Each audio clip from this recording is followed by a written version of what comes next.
What's up, everyone? Welcome to this day in Philly sports history for May 23rd, 2025. I'm your host, Jim Montgomery. Welcome to a Feel Good Friday, a Memorial Day weekend Feel Good Friday, the unofficial beginning of summer Feel Good Friday. And if you didn't know, I'm feeling good.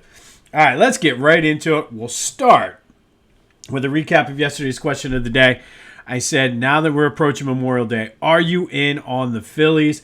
80% of you said, yes, you are. A lot of people saying, well, I'm going to support them no matter what. First or last, they're very streaky. They need to kind of pace themselves to avoid what happened last year.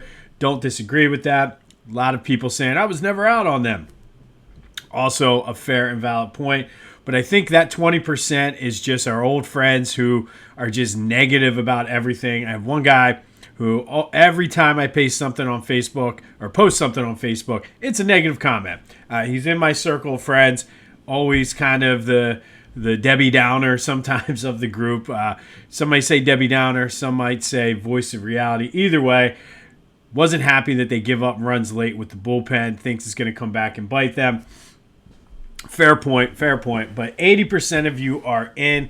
Lots of folks saying, yeah, well, it was the Rockies and the Pirates, blah, blah, blah, blah, blah. Well, Phillies did win yesterday 2-0. Bryce Harper and Max Kepler knocked in the runs. Thank you, by the way, as always, for participating in the question of the day. Even the Negadelphia fans out there. But Kepler, Bryce knocked in both runs. Ranger was solid, 6 2/3 inning. Would have liked to see him go a little bit deeper, but being that he's still kind of working his way in, I'll be all right. Struck out 6. I feel as though this game, the Phillies had the mindset, hey, it's a getaway day. We're traveling to Sacramento. They kind of played like a team that just wanted to get the hell out of Colorado, especially after scoring so many runs the first 3 games of the series. Excuse me. So I'll take it. Romano was solid in the bullpen. Again, that is now 7 in a row. And for all of you out there who are saying, yeah, but it was the Pirates and the Rockies. Listen, you can only play who's in front of you. And I feel as though the Phillies especially, maybe not so much the Pirates because Paul Skeens is he's a stud. But the Phillies were damned either way. If they lost one of the games to the Pirates or the Rockies, they would have been ripped. And because they swept them, everybody's saying, yeah, well, it's the Pirates and the Rockies. Listen, you can only play who's in front of you. They took care of business. They did exactly what they needed to do, and then some. I feel as though it's a good get-right spot, this 3-game series, or 3 series stretch between the Pirates, the Rockies, and the A's. Now, the A's are a little bit more of a competitive team than they were last year, and certainly more than the Rockies and the Pirates. But listen, I liken it to college football all the time. The SEC schools will put a couple cupcakes strategically in their schedule. Big Ten teams will play the MAC teams to start the season. They do that to get right, to work things out. So these 2 series came at a perfect time for the Phillies. I feel like Bryce is getting better. He's got his timing and everything down. The players themselves are hitting and doing what they need to do. The bullpen, Romano has been great, kind of working through some things. I heard an interview with him that he's just back to pitching the way he knows how. So this is what it is. Like these teams schedule cupcakes in college football all the time for this reason. So if the Phillies struggled in these series, then I'd be like, all right, we have issues. But I look at it like this. The Oklahoma Sooners are coming to Lincoln Financial Field next year to play the Temple Owls. Not because Temple's any good, but it's money and it gives them a good tune-up before in the middle of their SEC schedule. So we'll be all right. I'll take it. I'm glad that they swept. They got things going. I still don't feel as though they've played their best baseball yet, which bodes well, I think, going into it. The schedule obviously is going to get tougher, so I'm anxious to see how they do with that. But good week for the Phils, 7-0, as they head out to Sacramento to take on our old friends, the Athletics. More on them later. Zach Wheeler is on the mound tonight. It's West Coast baseball. Not going to be watching any Phillies games until Sunday afternoon because there is a 0.0% chance I will be awake tonight at 10 o'clock to watch the first pitch. But good week for the Phils. Good win. Still in first place going into Memorial Day. If you'd have told me that at the beginning of the season, I would have taken it. And to know that they haven't played their best baseball yet, even better. All right, let's do some quick housekeeping because we got a big show today. We always have big shows on Fridays. Be sure to follow me on social media, Jimbo_Mont on Twitter and TikTok. On Instagram, @PhillyJimbo. Subscribe to the YouTube channel, Jimbo_Mont. Continue to spread the word as we grow this thing. I have some huge things coming up this summer, so stay tuned for that. As always, be sure to look for highlights on my social media, including my Facebook and LinkedIn. Just photos, videos, newspaper clippings, things like that that tie in with what we're talking about. Since we are part of the Clashing Conferences fan network, that opens up new sponsors. I've been telling you about Lotwin. They make those 3D custom hype chains. These things are awesome. Great dude the artist that does this. So go to lotwin.com, use the promo code CCCPOD for 10% off your order. Great for swimming, little league, bachelor parties, fantasy football, you name it, they're good. Just get one to annoy your wife. If you're like me, sometimes you just want to annoy your wife. Get one with your face, or get one with, even better, with her face, and just annoy your wife. But go to lotwin.com. CCCPOD is the promo code to take 10% off your order. Get your custom 3D hype chain. All right, it's official.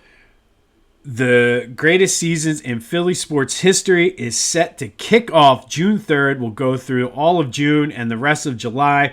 We'll do a preview on the 31st. Unveil half of the bracket on June 1st, the other half on June 2nd. The 48 greatest seasons, 12 for each of our 4 major sports teams. And if you're familiar with our summertime tournaments, 2 years ago we did the Lovable Losers tournament where the 2000-2001 Sixers won. Last year we did the ultimate Philly sports nickname where Chocolate Thunder, I believe, was the winner of that. I should check on that.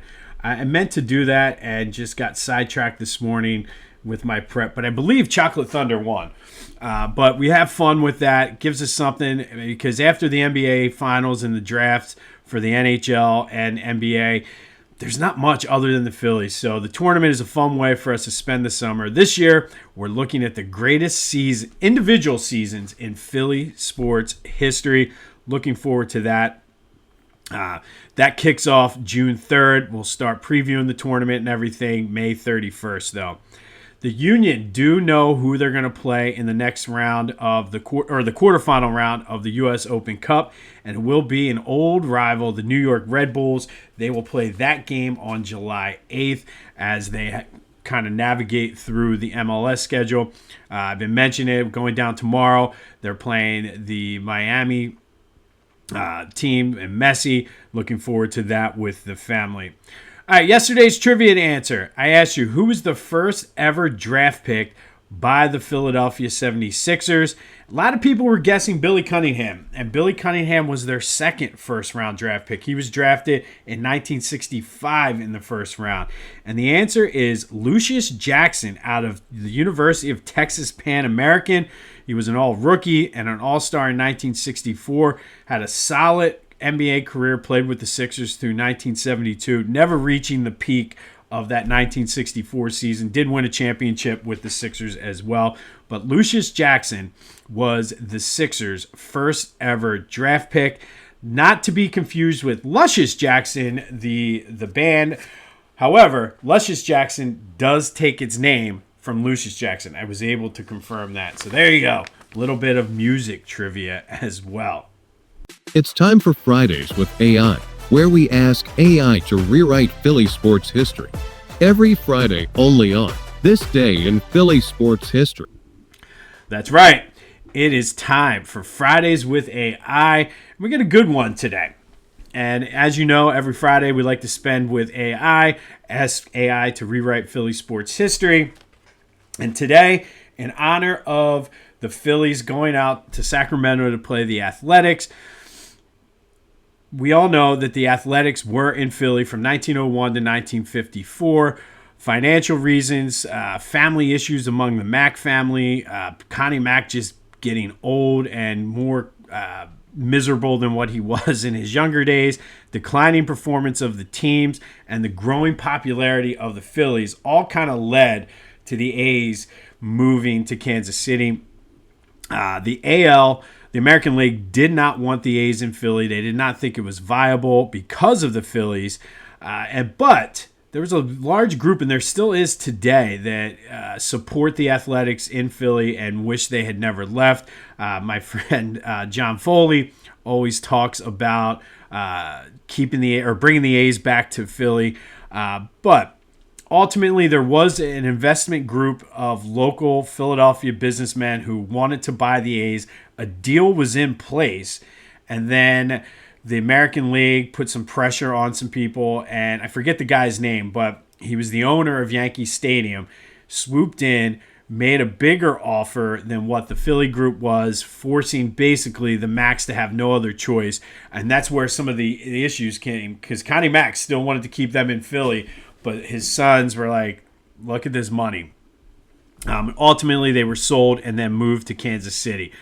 But I wonder, and I asked AI this, what if the Athletics had stayed in Philly? What if one of those groups did buy, the local Philly groups did buy the A's and kind of partnered with the Mack family?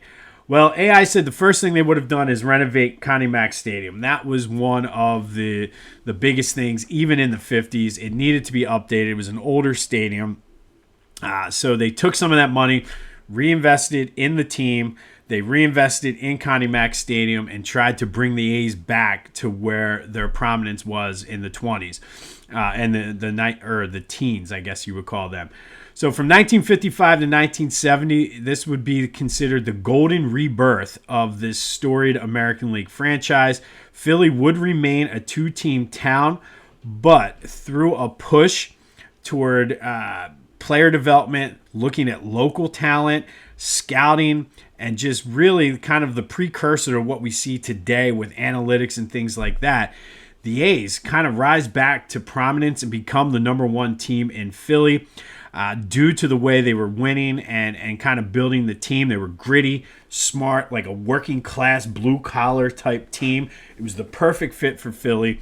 And because of the kind of the decline then in the 50s of the Phillies, the A's coming back to prominence, the A's were by far the number one baseball team in Philly. Through the 1960s, they would win 4 American League pennants, 1962, 64, 65, and 69. Winning the World Series in both 64 and 65. They go back-to-back. Even though they put money into Connie Mack Stadium, it obviously was just a very, very old stadium. So the Vet still opens up in 1971. The A's still share it with the Eagles, but they make it more baseball friendly. It's still the multi-purpose stadium, but the vision that AI had was it was more like kind of like the Oakland Coliseum or Jack Murphy Stadium. If you remember watching like the 4 o'clock AFC West games on TV when we were kids, you know how you always saw the outline of the baseball field during a Raiders game. Well, that's sort of the vision. The sight lines and everything were geared toward baseball, not so much football. The Eagles kind of just fit in where they can. So that's kind of what happened to the A's from the 1950s to the 70s, or into the early 70s. What happened to the Phillies? Well, the Phillies, due to the rise in popularity of the A's, lack of performance on the field, and really, the American League was right. I don't think Philly would be viable for 2 Major League Baseball teams. There's just not enough people. I looked it up. Obviously, New York, LA, they have a lot of teams, and they're bigger. Chicago is even like double the size almost of Philly, so they can kind of sustain it. And the geography in Chicago even sort of lends itself to that. But the Phillies were kind of the odd man out then. They relocate to Montreal and become the Royals. Not the Royals, the Royals, because of the French connection. Major League Baseball wanted to get into Canada. Montreal was the ideal landing spot for the Phillies. but they became the Montreal Royals, and they moved in 1960. More on them here in a minute. So throughout the 70s, though, the Athletics were a solid competitive team, that gritty, hardworking blue collar, but they couldn't overtake the hated Yankees. Like the A's-Yankees rivalry in the AL East, and even back to the early days of the AL before they switched to divisions. The rivalry was good, but the A's just could not overtake them in the 70s. They did win the AL East in 1974, but that was pretty much kind of the extent of the A's success in the 70s due to just how good the Yankees were. Meanwhile, up in Montreal, the Royals were still a solid team, very much beloved by the fans up there. They still end up with Mike Schmidt, so he's sort of the cornerstone, and which I thought was ironic because of how much success he had against the Expos in his career, becomes sort of the main guy in Montreal. So into the 80s, 1983, it was a full circle moment. The Athletics win the American League pennant, and the Royals win the National League pennant. But it was the Royals, led by Mike Schmidt, beating the Athletics in 6 games in the A's triumphant return to the World Series. But throughout the rest of the 80s, 90s, and 2000s, the Athletics were just amazing. They kind of got it back together, rose back to prominence. They were American League champions in 86, 97, 2001, 02, 2010, and the COVID-shortened 2020 season, winning the World Series in 2000, 2008, and 2019. So all told, in this scenario, this alternate reality, the Athletics made 20 playoff appearances, won 9 American League championships, and 5 World Series titles. Meanwhile, the Phillies, who moved to Montreal to become the Royals, won 5 National League pennants and 1 World Series title in 1983. Near the end of this simulation, the Royals were starting to get better, similar to what the Phillies are now, becoming competitive, a young team kind of reinvesting in their farm system. So what does it mean for sort of the rest of the Philadelphia sports scene?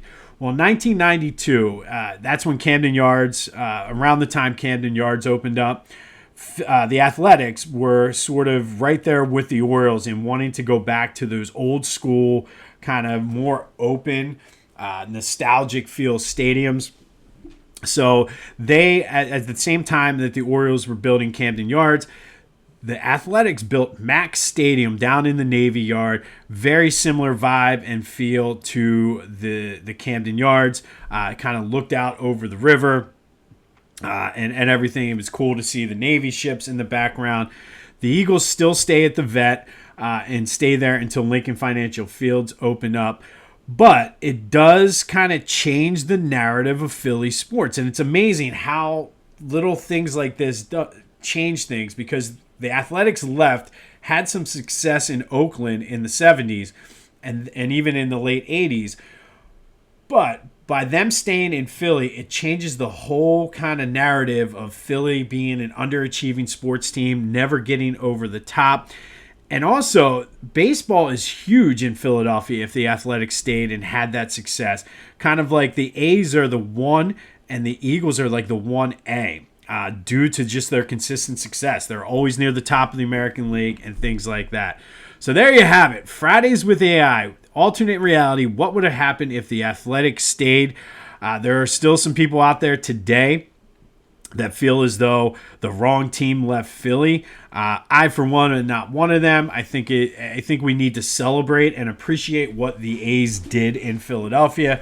But I'm glad that we're Phillies fans. But what do you think about this alternate reality? Do you think it's viable? Do you think the A's would have success if they had stayed? And what do you think about the Phillies moving to Montreal and becoming the Royals?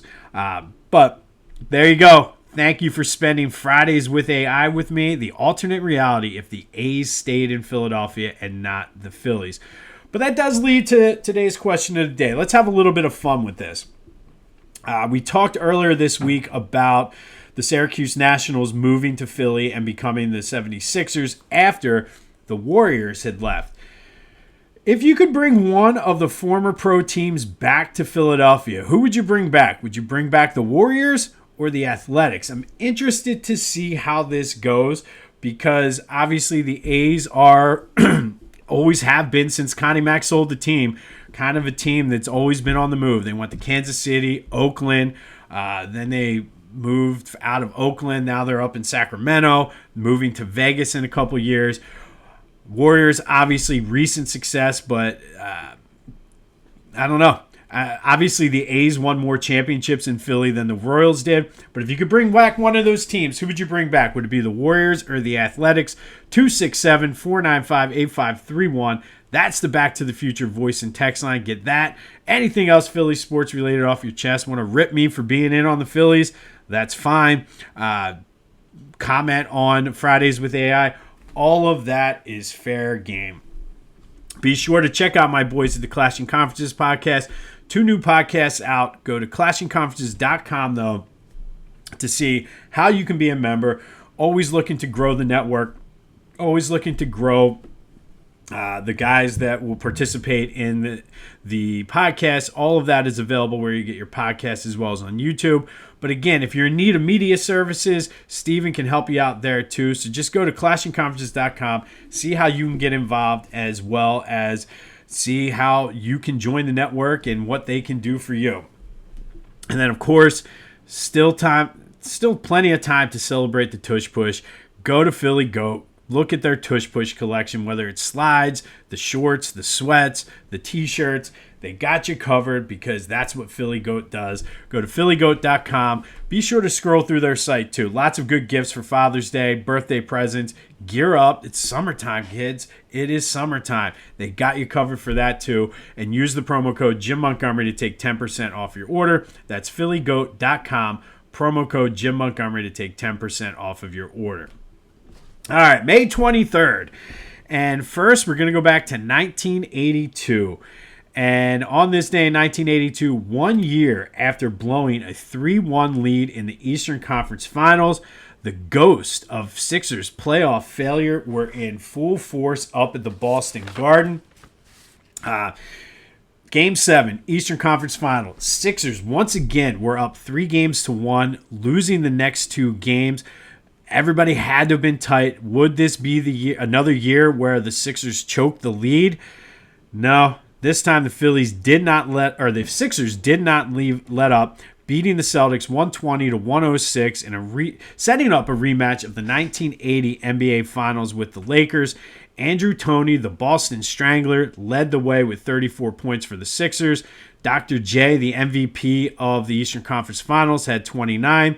Mo Cheeks added 11 assists, and with about 26 seconds left in the game, the Boston crowd, despite the fierce rivalry with the Sixers, started a Beat LA chant, knowing that no matter what, whether it's the Celtics or the Sixers, everybody hated the Lakers. So it was a pretty cool moment to hear the old Boston Garden crowd going, Beat LA, Beat LA. Unfortunately for the Sixers, it was not meant to be, as they would lose once again to the Lakers in 6 games. But this ultimately led to them acquiring Moses Malone, which we know put them over the top, and they were able to do it. But on this day, the Sixers avoided blowing their second straight 3-1 lead, beating the Celtics 120-106 in the Boston Garden. Game 7, Eastern Conference Final, the famous Beat LA game, setting up a rematch of the 1980 Finals. Fast forward to 1991. Phillies, ironically enough, were up in Montreal to take on the Expos. They would beat them 2-0. Darren Fletcher and Ricky Jordan knocked in both of the Phillies' runs. But the big story was starting pitcher Tommy Greene pitching the 8th no-hitter in Phillies history. He walked 7, struck out 10. Now, the backstory to this is even more amazing. Tommy Greene was not a regular in the Phillies starting rotation in 1991. He was only making his second start of the season, only his 15th of his career, and he was filling in for Danny Cox, who pulled his groin in his last start. So he was sort of just thrown in there. Did pretty well, I would say, throwing a no-hitter. He became the first visiting pitcher to throw a no-hitter at Olympic Stadium. He would actually go on to be a mainstay in the Phillies rotation, went 16-4 in the 93 NL championship season. Missed a large chunk, too. I completely forgot about this. He missed most of 1992 with an injury, and he was one of those big question marks with the Phillies coming back in 93, but he was able to put it together. And on this day in 1991, Tommy Greene pitches the 8th no-hitter in Phillies history. And a little side note on this, if you're watching the highlights on my social media, love the gray. I forgot about these uniforms too. Everybody remembers the maroon uniforms that the Phillies wore at home, but everybody associates the powder blue as the road uniforms. I forgot. I believe it was during day games, maybe, or what maybe it was just all games. I can't remember. But the all gray with the maroon P jerseys, I really like them. I wouldn't mind the Phillies bringing them back. But Tommy Greene pitches a no-hitter today in 1991, blanking the Expos 2-0. Does lead us to today's trivia question. There have been 14 no-hitters in Phillies history. Not 14 different teams, though. They've only no-hit 9 teams. 5 of the 14 teams have been no-hit twice. Name the franchises, keyword there, franchises. Name the 5 franchises that the Phillies have no-hit more than once. Hit me up on the Discord channel, which is live. Go to the description to click the invitation. Let's have some good Memorial Day weekend Philly sports talks. But there is a Phillies trivia channel. Go, let me know, what are the 5 teams that the Phillies have no-hit twice? There you go. Or 5 franchises. 5 franchises. Key distinction there. And once I give you the answer, you'll know why.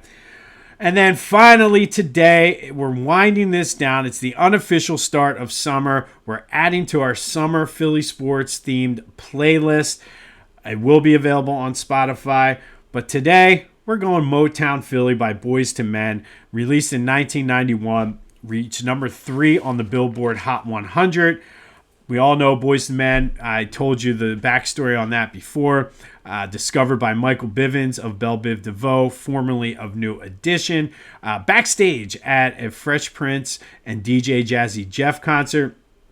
But Motown Philly is the quintessential Philly song from the 90s. Still played at all of the Philly sporting events and games. Really gets the crowd going. Good for your summertime playlist. Everybody loves Boyz II Men. Everybody loves Motown Philly. And that is today's Philly Sports Summertime Playlist Song of the Day. Motown Philly by Boyz II Men.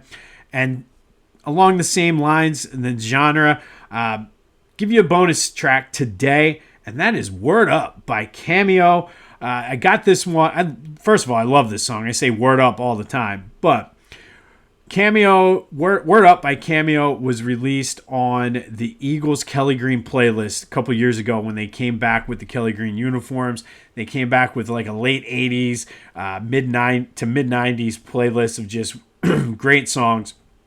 So they play this a lot, but Word Up by Cameo is our bonus song to go along with Motown Philly. Motown Philly's Back Again by Boyz II Men. On this day in 1991, Tommy Greene pitched a no-hitter, the 8th in Phillies history, up in Montreal as the Phillies beat the Expos 2-0. Beat L.A.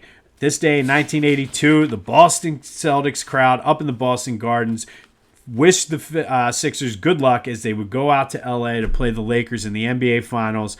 Sixers avoiding blowing a 3-1 lead for the second straight year. Unfortunately, they would not beat L.A. until they got Moses Malone a year later. We spent Fridays with AI. Let me know your thoughts on if you could bring back one of the former pro teams. Would it be the Warriors or the Athletics? 267-495-8531. That'll get you in. Today's trivia question. What are the 5 teams that the Phillies have beat or no-hit twice? The 5 franchises that the Phillies have no-hit twice. I'll get it right. I promise. I'll get it right. All right. Don't forget to check out Philly Goat, Clashing Conferences, Lotwin, all of our great sponsors. We'll have more, even though I won't be watching it. We'll have more on the Phillies as they open up their series against our old friends, the Athletics. Union take on Miami and Messi tomorrow. It's going to be a big weekend. If you're going out tonight, doing something, be safe. Don't do anything stupid. It is Memorial Day, but doesn't mean you have to be an idiot. This has been This Day in Philly Sports History for May 23rd, 2025. My name's Jim Montgomery. Go have yourselves a feel-good Friday. And until next time, I'll see you when I see you.